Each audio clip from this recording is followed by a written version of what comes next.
We're here with Ron Dermer, the new Israeli ambassador to the United States. How long are you in office at this moment? I presented my credentials to the president in December, so I suppose it's 2-3 months that I'm officially official as Israel's ambassador to the United States, and came after 4.5 years of Michael Orno. I think was a terrific ambassador as well. So I have very big shoes to fill. Yes. And Michael reminded me at one of the going away events for him that it's size 13.5 to be exact. So these are very, very big shoes to fill. But they only pick guys over 6'1"? Something like that. That prime minister said that he chose me for my height.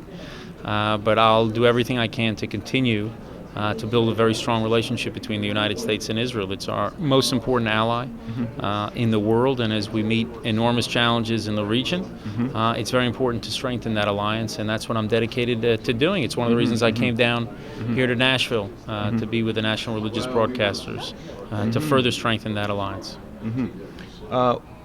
What part of Israeli tourism do the Christians represent to Israel? How important are they in the big picture? That's a good question. I don't know the exact number, but I do know this, that when times are tough, actually Christian tourism tends to go up, not down. It's very interesting. The tourists that are, if they see some sort of attack or terrorism or something like that, the ones who pull back tend to be the business tourists. And I know if history, if I remember correctly, what happened historically, like during the Intifada about 12 years ago, where we had a lot of different terror attacks, it was actually the Christian population that made it a point of going and visiting Israel. I think that we have a record number of tourism.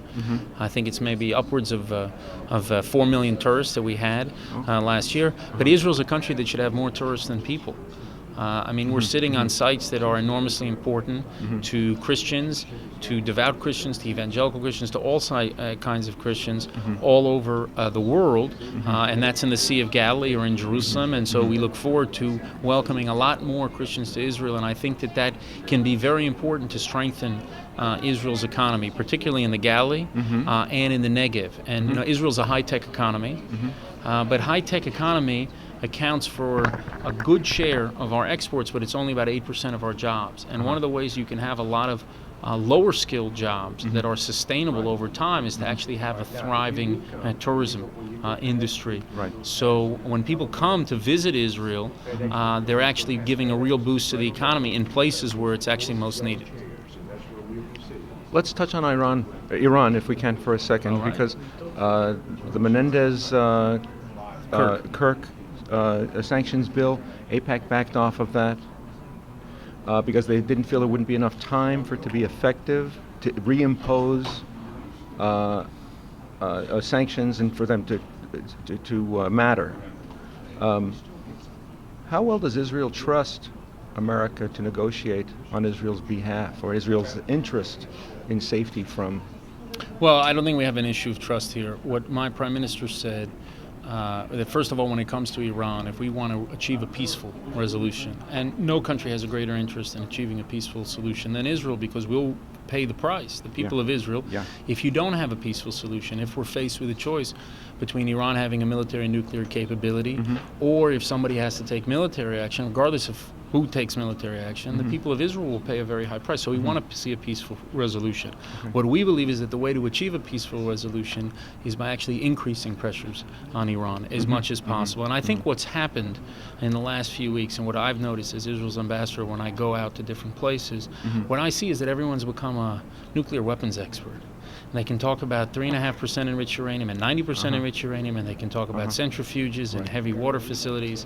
And we lose sight of the most important thing. The most important thing is not the deal that's on the table, it's who's on the other side of the table.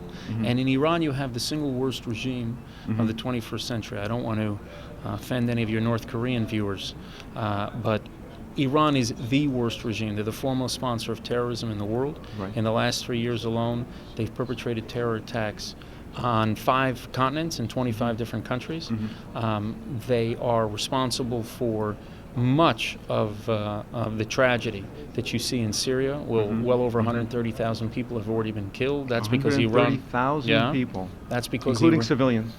and mostly civilians. I think about maybe 20,000 soldiers have been killed, but they've mostly been civilians, and just horrific tragedy. And that's because of Iran, because without Iran's support, then the Assad regime would not have survived this long. They control Lebanon through their proxy Hezbollah. They control Gaza. They're responsible for the murder of hundreds of Americans in Iraq and Afghanistan. And it's very important when Iran puts these people out front, like the foreign minister of Iran or the president of Iran, who can speak nice English and can actually do a PowerPoint. It's very important to remember that these are lawyers for killers, that this is the worst regime on the planet, including what they do to their own people, with hundreds of people get executed every year in Iran. People don't know this, and it's important to tell that story. So in addition to threatening us, the state of Israel, threatening to annihilate the state of Israel, it's very important for people to remember how horrific this regime is. So when you're thinking about this deal and you're thinking about everything that's on the table, think first about who you're dealing with. And part of my job as ambassador is to remind people about the truth of this regime, and that's what I intend to do during my tenure here. Why is it important to Americans what happens to Israel as a sovereign state? How is what Israel is facing related to what America faces? Well, it's a good question, because everyone knows why America is important to Israel, because America is our greatest friend and ally, and it's a superpower that's backed Israel time after time, and that supports the state of Israel. Yeah, historically. And we believe when America is strong, Israel is stronger. And we believe the reverse is true, that when Israel is strong, America is also stronger. But I have news for you. I don't know if it's fresh off the presses. The most important ally of the United States in the 20th century was Great Britain. The single most important ally of the United States in the 21st century is going to be the state of Israel, because the challenges to the United States will come from the Middle East. The biggest dangers, the biggest security threats will come to the Middle East. And who do you have in the Middle East who is a solid, reliable, democratic ally, who shares your values and is willing also to confront common enemies, and who shares the same strategic interests? In addition to security, in addition to intelligence cooperation, there's also all the innovation and exciting things that are happening in Israel. You know, Israel is not just the story of all the difficult news and all the challenges. It's about water innovation and agricultural technology and medicine and health and science and innovation. We are another Silicon Valley.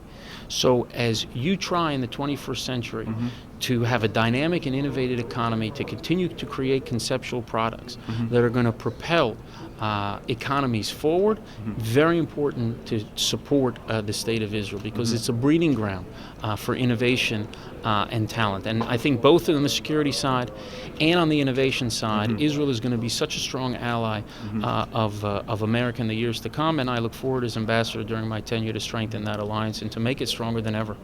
What would you say to the policy wonks who think that Iran can be contained, that America can appease and embrace Iran?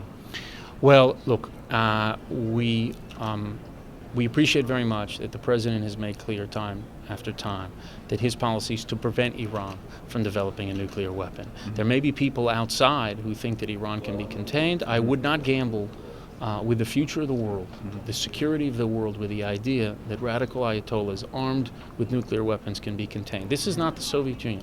Every time the Soviets were faced with a choice between their ideology and their survival, they always chose their survival. Do not bet the future of the world assuming that a militant Islamic regime armed with nuclear weapons will make that same choice. That's a risk you cannot afford to take.